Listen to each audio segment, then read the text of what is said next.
Hello, I'm here to help explain, along with our PDF that's attached to our website, a little bit more about simplified tax accounting.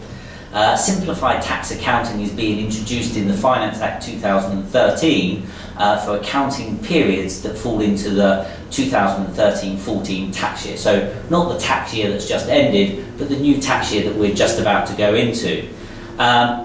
This is good news from HMRC. They have been thinking about helping small new businesses, and to do this they've introduced cash accounting, which is their big theme at the moment, to make life simpler for businesses.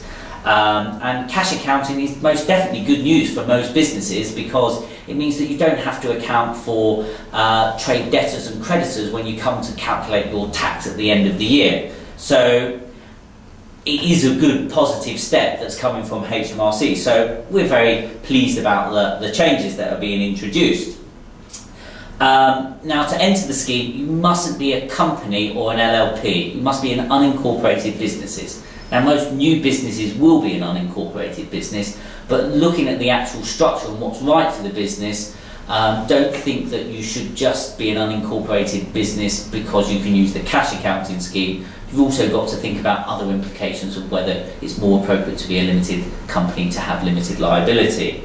The criteria that HMRC set out is that you must be trading below the VAT threshold, which is currently £79,000.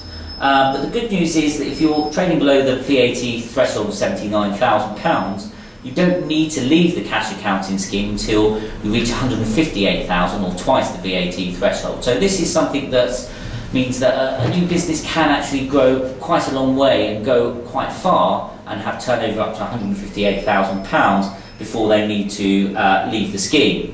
So these are all good things, good news, and as ever, the devil is always going to be in the detail with these schemes, and HMRC have been busy on a consultation process, and they've put a few amendments and a few adjustments in there, so it's not quite as straightforward.